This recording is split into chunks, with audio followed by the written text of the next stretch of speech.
penghapusan utang. Kebijakan penghapusan utang yang diterapkan oleh Presiden Prabowo Subianto merupakan langkah yang sangat berani dan populis dengan tujuan untuk memberikan kelegaan finansial kepada petani. Penting.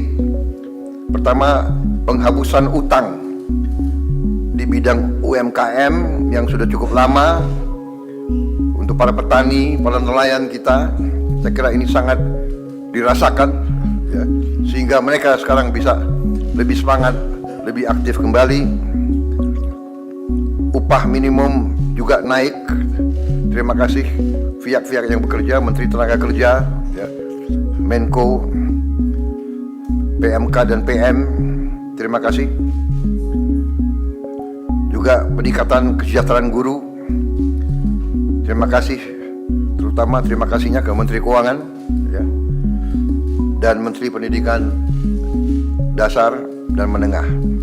Juga kita mampu menurunkan harga tiket pesawat 10% menjelang akhir tahun.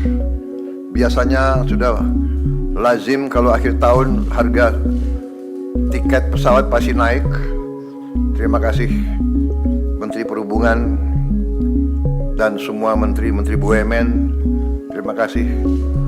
Ini akibat teamwork yang baik di antara kita, di antara saudara-saudara.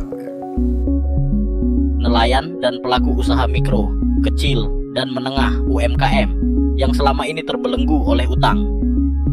Kebijakan ini menunjukkan keberpihakan pemerintah kepada masyarakat yang selama ini berada dalam kondisi sulit akibat utang yang tidak terbayar, yang seringkali berasal dari pinjaman dengan bunga tinggi, atau karena kesulitan dalam menghasilkan produk karena faktor eksternal seperti bencana alam, harga jual yang rendah, atau biaya produksi yang tinggi. Oleh karena itu, kebijakan ini bisa dilihat sebagai solusi jangka pendek yang sangat dibutuhkan oleh banyak pihak, terutama di sektor pertanian dan kelautan, yang memang berperan sangat vital bagi ketahanan pangan dan ekonomi negara. Namun, di balik manfaat sosial yang besar, kebijakan ini juga membawa beberapa tantangan yang perlu dicermati secara seksama agar tidak menimbulkan dampak negatif di masa depan. Di sisi positif, kebijakan ini berpotensi untuk memberikan stimulus ekonomi langsung bagi sektor-sektor yang terkena dampak dengan mengurangi beban finansial yang menghambat kegiatan produksi dan operasional mereka. Petani dan nelayan yang sebelumnya terbebani dengan utang, kini dapat memiliki kesempatan untuk melanjutkan usaha mereka dengan lebih ringan. Bahkan untuk beberapa di antaranya, kebijakan ini bisa menjadi kesempatan untuk memulai kembali dan memperbaiki kualitas hidup mereka. Namun, kebijakan ini juga memerlukan implementasi yang sangat hati-hati. Misalnya, perlu dipastikan bahwa yang dibantu adalah mereka yang benar-benar membutuhkan, yakni petani, nelayan, dan pelaku UMKM yang terhambat oleh utang, dan bukan mereka yang sudah mampu namun tetap mengajukan klaim penghapusan utang. Hal ini membutuhkan sistem yang sangat transparan dan terverifikasi agar kebijakan ini tidak disalahgunakan oleh pihak-pihak yang tidak memenuhi syarat. Selain itu, ada juga potensi moral hazard, di mana masyarakat bisa merasa bahwa utang mereka akan selalu dihapuskan oleh pemerintah, yang pada gilirannya bisa mendorong perilaku tidak bertanggung jawab dalam mengelola utang atau keuangan mereka di masa depan.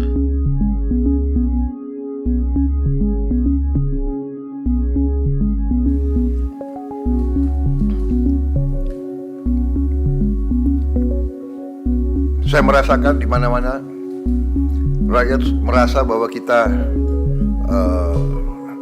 terus pada komitmen kita untuk selalu berpihak kepada rakyat, berpihak kepada kepentingan nasional. Kita melanjutkan dasar-dasar yang sudah diletakkan oleh Presiden sebelumnya, tapi kita bertekad untuk terus memperbaiki semua kebijakan, memperbaiki sistem yang perlu diperbaiki. Sebagai contoh juga, saya juga sampaikan terima kasih kepada tim Menko Pangan dan semua menteri-menteri yang berurusan dengan pangan kita. Dalam rapat terbatas terakhir beberapa hari yang lalu, saya mendapat paparan yang sangat menggembirakan.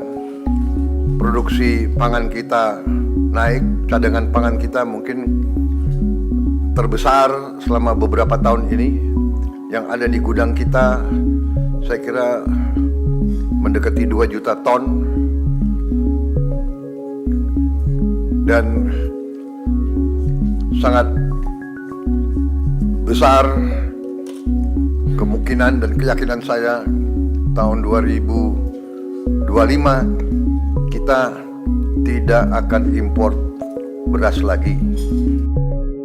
Untuk itu, kebijakan ini harus diikuti dengan program-program pendampingan usaha dan edukasi keuangan agar masyarakat tidak tergantung pada kebijakan serupa di masa depan dan bisa lebih mandiri dalam mengelola usahanya. Dari sisi ekonomi makro, kebijakan ini bisa membawa dampak positif bagi perekonomian nasional, terutama jika disertai dengan kebijakan pendukung lain yang memperkuat sektor pertanian dan kelautan, seperti pemberian pelatihan keterampilan, akses pasar yang lebih baik, dan pemanfaatan teknologi modern untuk meningkatkan produktivitas. Dengan penghapusan utang, sektor-sektor ini akan lebih mampu beradaptasi dan bersaing di pasar domestik maupun global, sehingga menciptakan peluang baru untuk pertumbuhan ekonomi yang berkelanjutan. Namun, perlu diingat bahwa kebijakan ini juga bisa mempengaruhi sektor perbankan dan lembaga keuangan lainnya yang terlibat dalam pemberian pinjaman kepada petani dan pelaku UMKM.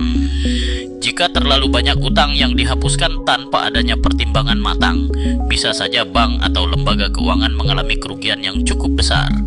Untuk itu, pemerintah perlu memastikan bahwa langkah ini tidak merugikan sistem keuangan secara keseluruhan. Pada akhirnya, meski kebijakan ini sangat dibutuhkan oleh banyak masyarakat yang terjebak dalam siklus utang yang tak kunjung selesai, kebijakan penghapusan utang oleh Prabowo haruslah dilihat sebagai bagian dari pembangunan ekonomi yang lebih luas. Bahkan cadangan kita cukup.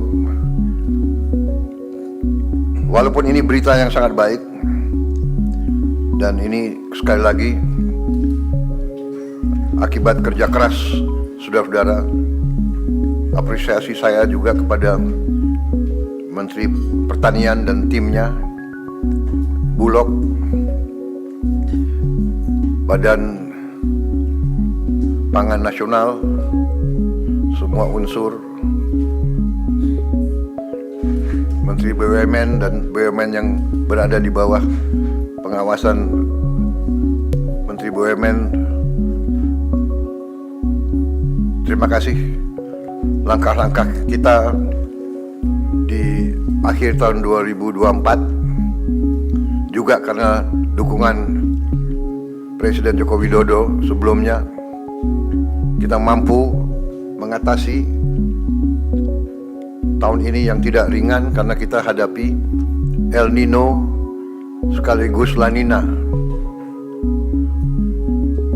musim kering, tapi kita mampu mengatasi, mampu menghadapi di tengah memang suasana geopolitik yang tidak ringan. Masalah geopolitik berpengaruh dengan masalah pangan. Kalau terjadi suatu ketegangan dan krisis, negara-negara yang biasanya ekspor pangan akan menghentikan ekspor mereka. Ini fenomena yang sudah terjadi berkali-kali.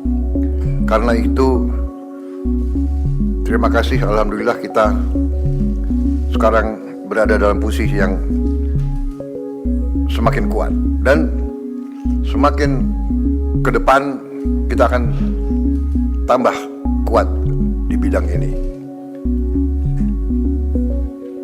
Kita tidak nanti hanya bebas dari impor beras, tapi kita harus bebas dari impor semua komoditas pangan.